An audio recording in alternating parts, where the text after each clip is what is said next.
Good morning, dear student. Welcome to our account class.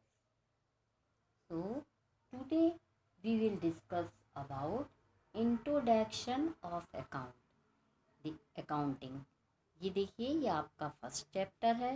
इसमें आपको पढ़ना है कि आपको अकाउंट का इसमें इंट्रोडक्शन होगा, परिचय होगा कि अकाउंट है क्या, वो क्यों बनाया जाता है, उसके ऑब्जेक्ट क्या है और उसके फीचर क्या है, और अकाउंटिंग करते समय किस किस स्टेज से गुजरना पड़ता है. तो ये इस चैप्टर में आप यही सब सीखेंगे और इसको ध्यान से सीखिएगा क्योंकि ये आपका सबसे फर्स्ट चैप्टर है और मेन इसी में सीखेंगे आप कि अकाउंट है क्या. ठीक है, तो सबसे पहला हम देखते हैं कि अकाउंटिंग हम करते क्यों हैं. ठीक है, तो कोई भी एक बिजनेसमैन है तो उसकी मेमोरी जो रहती है एक लिमिट में रहती है ना. वो इतने सारे अपना बिजनेस का जो पूरा भार लेके चलता है ना. कई सामान खरीदता भी है, कोई बेचता भी है, फिर कुछ उधार भी देता है, कुछ कैश में देता है, और जो सामान खरीद के लाया उसको बेचेगा भी, फिर कहीं से सामान खरीदेगा भी. अब इतना सब उसको कहाँ तक याद रहेगा. तो वो क्या करता है, एक रिकॉर्ड के लिए वो सिस्टमेटिकली रिकॉर्ड करता जाता है और अपने अकाउंट बनाता जाता है. तो उसको हम अकाउंटिंग कहते हैं. ठीक है, आई होप आपको समझ में आया होगा कि वो क्यों करते हैं. आपको ये तो क्लियर हो गया अब अकाउंटिंग क्यों करते हैं. अब इसकी मीनिंग क्या है. तो मीनिंग हम देखते हैं कि accounting we mean of information system, एक जानकारी का ये सिस्टम है. ठीक है, और अ प्रोसेस, और या इसको कह सकते हैं कि एक ये प्रक्रिया है. ठीक है, और of identifying, measuring and communicating and economic information. अब जितनी भी इकोनॉमिक यानी आर्थिक रूप से, अर्थ से संबंधित ये पूरी जो इंफॉर्मेशन होती है उनको हम क्या करते हैं, उनको पहले आइडेंटिफाई करते हैं कि किस व्यक्ति से रिलेटेड है, ये कौन से खाते में जाएंगी. तो पहले इसको आइडेंटिफाई करते हैं, फिर मेजरिंग करते हैं. अब मेजरिंग कैसे करेंगे हम. ठीक है, हम इंची टेप से तो नापेंगे नहीं. हम क्या नापते हैं कि क्या इसकी क्वांटिटी है, कितना उसने लिया है, 1 किलो 2 किलो, जितना भी लिया होगा उस हिसाब से हम पैसे करेंगे. तो मेज़र करते हैं, फिर पूरी इंफॉर्मेशन हम क्या करते हैं, इकट्ठी करते हैं. और क्या करते हैं, फिर किसके लिए करते हैं, ये ऑर्गेनाइजेशन है ना. और हर ऑर्गेनाइजेशन को, हर यूजर को इसकी आवश्यकता पड़ती है इन इंफॉर्मेशन की. क्यों पड़ती है, डिसीजन मेकिंग के लिए, कि हम देखें तो कि हमको क्या क्या हो रहा है, लॉस हो रहा है, प्रॉफिट हो रहा है, क्या हो रहा है, इसके अनुसार हम फिर आगे वर्क करें. ठीक है, तो इसके अकॉर्डिंग हम, इस डेफिनेशन के अकॉर्डिंग हम देख सकते हैं कि अकाउंटिंग की स्टेज क्या होती है. ठीक है, तो ये देखिए इसकी स्टेज है. सबसे पहला तो आइडेंटिफाई करेंगे कोई भी ट्रांजेक्शन को, इसके बाद उसको मेजरिंग करेंगे, फिर मेज़र करने के बाद हम रिकॉर्ड में उसको लिखेंगे, फिर क्लासिफिकेशन करेंगे कि किस टाइप का ये ट्रांजेक्शन है, उसका कौन सा पर्सन का ये अकाउंट है, या रियल अकाउंट है कि नॉमिनल अकाउंट है, या इसको हम क्लासिफाई करेंगे. तो इसके बाद उसको समराइज करेंगे. अब क्लासिफाई करने के बाद उसकी क्या बनाएंगे, समरी, कि क्या इसकी पोजीशन है, उसके अनुसार क्या होगी, समरी बनाएंगे. और इसके बाद उसकी क्या होएगा, फिर इंटरप्रेटिंग, क्या करेंगे, उसकी इंटरप्रेटिंग करेंगे कि क्या रिजल्ट है बिजनेस एक्टिविटी के अंतर्गत, इसका क्या रिजल्ट है, इसकी क्या इंफॉर्मेशन हमको मिली, और फिर उसके बाद हमको इसमें डिसीजन लेने में यूजर की क्या होगी, हमको सुविधा होगी। फिर कम्युनिकेट करेंगे। अब जिन जिन व्यक्तियों को इसकी ज़रूरत होगी उसको कम्युनिकेट करेंगे। अब देखते हैं फीचर क्या है अकाउंट के।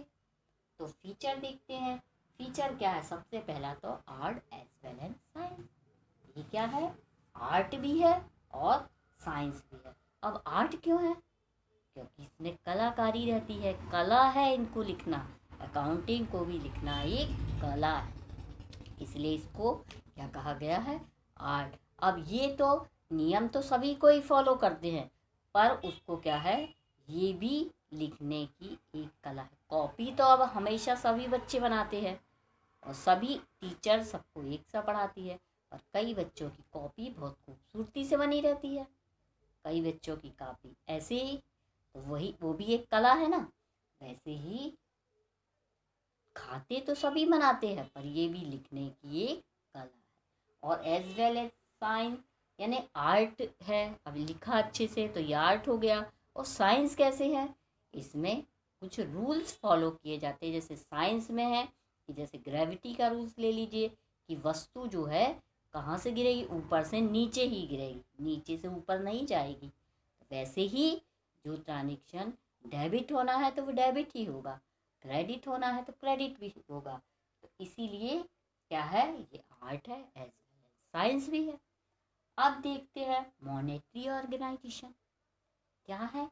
जितने भी ट्रांजेक्शन हैं हम करेंगे वो मनी में ही करेंगे। कॉमर्स में क्या है, मनी का यानी लेन देन ही होगा। आप बिगनिंग से एंडिंग तक पूरा कॉमर्स में मनी का ही ट्रांजेक्शन पढ़ेंगे, मनी ही मनी। ठीक है। अब इसके बाद यूज बाय एनी पर्सन और ऑर्गेनाइजेशन। कोई पर्सन को यदि शॉप खोला है तो वो भी ये यूज कर सकता है, खाते बना सकता है। और कोई ऑर्गेनाइजेशन है वो भी इसको यूज कर सकती है।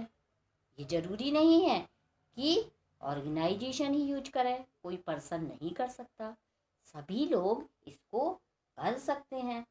ठीक है, यूज। फिर क्या है, फिर डेफिनेटली सिस्टम ऑफ अकाउंटेंसी। ये डेफिनेट एक सिस्टम है अकाउंटेंसी का। ठीक है, जो कि सभी ने, कौन सा सिस्टम इसमें अपनाया जाता है, अंग्रेजी अकाउंटेंसी सिस्टम। ठीक है, तो उसी सिस्टम के अकॉर्डिंग सभी लोग ट्रांजेक्शन लिखते हैं। ठीक है। अब इसके बाद रूल्स एज फॉलो क्या किए जाते हैं, कुछ रूल्स इसमें फॉलो किए जाते हैं कि रियल अकाउंट के क्या रूल्स हैं, नॉमिनल अकाउंट के क्या रूल्स हैं, और तो सभी के रूल्स इसमें फॉलो किए जाते हैं। इसीलिए इसमें है कि रूल्स एज फॉलो यानी रूल्स को फॉलो किया जाता है अकाउंटेंसी में। क्लियर। अब देखते हैं बच्चों ऑब्जेक्ट क्या है इसके और नीड क्यों होती है। ठीक है, या उद्देश्य या नीड आया आपको तो यही लिखना है आपको कि क्या ऑब्जेक्ट है और क्या नीड है, क्यों बनाया जाता है, ये अकाउंटिंग क्यों की जाती है। ऐसे ही हम बेचते जाएं सामान, खरीदते जाएं, क्यों हम बना रहे हैं। तो फर्स्ट नंबर से है लिमिटेड मेमोरी। अब एक शॉप में कई ट्रांजैक्शन होते हैं, डेली कई ट्रांजैक्शन होते हैं। अब ये तो ज़रूरी नहीं है कि वो व्यक्ति पूरा लर्न कर पाए, याद रहे उसको, मेमोरी में फुल रहे कि आज रामू आया था उसने आधा किलो शक्कर खरीदी, कल श्यामू आया था उसने चाय पत्ती खरीदी। अब क्या याद रहेगा कोई व्यक्ति को। तो हर एक व्यक्ति की लिमिटेड मेमोरी रहती है, वो एक सीमा तक, लिमिट तक याद रख सकता है। इसलिए हमको किसकी आवश्यकता पड़ती है, अकाउंटिंग की। ठीक है, लिमिटेड मेमोरी के कारण, है ना, रीजन ऑफ लिमिटेड मेमोरी। फिर सेकंड नंबर पर है knowledge of profit and loss. अब जब हमको मालूम ही नहीं होगा कि हमारे पास कितनी इनकम हो रही है, कितने हमारे एक्सपेंडिचर हैं, तो आप ही बताइए हमको कैसे मालूम होगा कि हमको कितना प्रॉफिट हुआ और कितना लॉस। आपके पास 10 रुपए हैं, जब तक आपको मालूम नहीं होगा हमने 10 रुपए में क्या क्या सामान खरीदा और कितने पैसे, फिर तभी तो समझ में आएगा कितने पैसे उसमें से बचे। जब हमको याद रहेगा 10 रुपए का तो हम हिसाब रख सकते हैं, पर ज़्यादा हमारी ट्रांजैक्शन होती हैं उसका हिसाब हम नहीं रख पाते। तो हमको मालूम होना चाहिए कितने का हमने परचेज किया और कितना हमने सेल किया। तो जब हम रिकॉर्ड रखेंगे तभी तो हम अकाउंट बनाएंगे, खाते बनाएंगे, तभी तो हमें मालूम चलेगा हमको कितना प्रॉफिट हो रहा है कितना लॉस।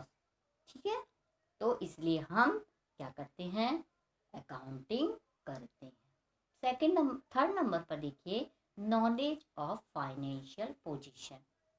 अब हमको हमारी फाइनेंशियल पोजीशन क्या है, पैसा बच रहा है, कितनी हमारी लायबिलिटीज है, कितने हमारी एसेट हैं, ये जब हम क्या बनाएंगे, अकाउंट बनाएंगे, तब तो हमें मालूम चलेगा कि हमारी फाइनेंशियल पोजीशन क्या है, कितना हमें लोगों को पैसा देना है और कितना हमें लेना है, और वो सब देने के बाद हमारे पास कितना पैसा बच रहा है। बच रहा है यानी हमको प्रॉफिट हो रहा है, और यदि पूरा का पूरा खर्च हो गया यानी हमको लॉस हो रहा है। तो इससे हमारी क्या पता चलती है, फाइनेंशियल पोजीशन पता चलती है। ठीक है बच्चा, अब इसके बाद हमको कैश का नॉलेज होता है, नॉलेज ऑफ कैश, कि हमारे पास कितना कैश बच रहा है और कितना खर्च हो रहा है, इसका भी नॉलेज होता है। फिर अगला है नॉलेज ऑफ परचेज, परचेज का भी नॉलेज होता है, हमने किस व्यक्ति से कितना सामान खरीद के लाए। तो जब हम रिकॉर्ड रखेंगे तब तो हमें मालूम होगा। तो इससे हमको परचेज का भी नॉलेज होता है कि क्या क्या हमने परचेज किया। और नॉलेज ऑफ सेल्स, तो सेल्स का भी नॉलेज होता है कि कितना हमने सामान क्या किया, सेल किया, यानी कि बेचा अदर पर्सन को। ठीक है, और इसके बाद नॉलेज ऑफ कैपिटल, हमारे पास कितनी कैपिटल आ गई है ना, सब बेचने खरीदने सबके बाद हमारे पास कितनी कैपिटल बची, तो इसका भी हमको नॉलेज होता है। इसलिए हम क्या करते हैं, अकाउंटिंग करते हैं। अब एक चीज और मैं बता दूं आपको कि इसकी कितनी ब्रांच होती है या कितने टाइप्स होते हैं इसके, अकाउंटेंसी के। तो इसकी एक होती है कि फाइनेंशियल मैनेजमेंट, है ना, क्या होती है, फाइनेंशियल अकाउंटिंग, सॉरी मैनेजमेंट नहीं, फाइनेंशियल अकाउंटिंग। फाइनेंशियल अकाउंटिंग में जितने भी ट्रांजैक्शन होती हैं उनका लेन देन होता है, पैसे से संबंधित जितनी भी बातें हमारी फाइनेंशियल पोजीशन क्या है वो लिखी जाती है, वो फाइनेंशियल अकाउंटिंग कहलाती है। कॉस्ट अकाउंटिंग क्या होगी, कॉस्ट अकाउंटिंग सिस्टम में क्या होता है कि जितने भी हमने सामान को खरीद रहे उसमें कितनी लागत लग रही, कोई भी प्रोडक्शन हो रहा है और क्या क्या उसमें ऑपरेशन किए जा रहे हैं, फंक्शन किए जा रहे हैं, तो ये हमको सब कॉस्ट अकाउंटिंग से पता चलता है। अब मैनेजमेंट अकाउंटिंग क्या होगी, हमने क्या क्या इसको मैनेज किया, क्या क्या नेसेसरी हमको इन्फॉर्मेशन की ज़रूरत है, हम कौन सी पॉलिसी बनाएं, क्या डिसीजन लें जिनसे हमको प्रॉफिट हो। तो इन सब की जानकारी के लिए क्या होगा, मैनेजमेंट अकाउंटिंग में हमको इतनी जानकारी मिलती है। और सोशल रिस्पॉन्सिबिलिटी अकाउंटिंग में क्या होगी, अब जितना भी सब कुछ हमारा बिजनेस किस पे डिपेंड है, डिपेंड ऑन पर्सन कस्टमर, तो सब किस में आते हैं, सोशल में। अब उनके लिए यदि हम कुछ काम कर रहे हैं कस्टमर के लिए या सोसाइटी के लिए, तो ये सब किस में आ जाएगा, हमारा सोशल रिस्पॉन्सिबिलिटी अकाउंटिंग में। ठीक है बच्चों, तो ये हमारा अब हम चैप्टर में एक चीज़ और है, सिस्टम अकाउंटेंसी। तो एक इंडियन सिस्टम भी होता है, डबल एंट्री सिस्टम भी होता है, सिंगल एंट्री सिस्टम और कैश सिस्टम। तो जितना भी हम अकाउंटिंग में पढ़ेंगे तो वो डबल एंट्री सिस्टम के अकॉर्डिंग हम खातों को रखेंगे, ठीक है, और बनाएंगे। आई होप आपको ये समझ में आ गया होगा। नेक्स्ट वीडियो में हम फिर आपको अगले लेसन को पढ़ाएंगे, तो आप इसको अच्छे से तैयार कर लीजिएगा। Take care.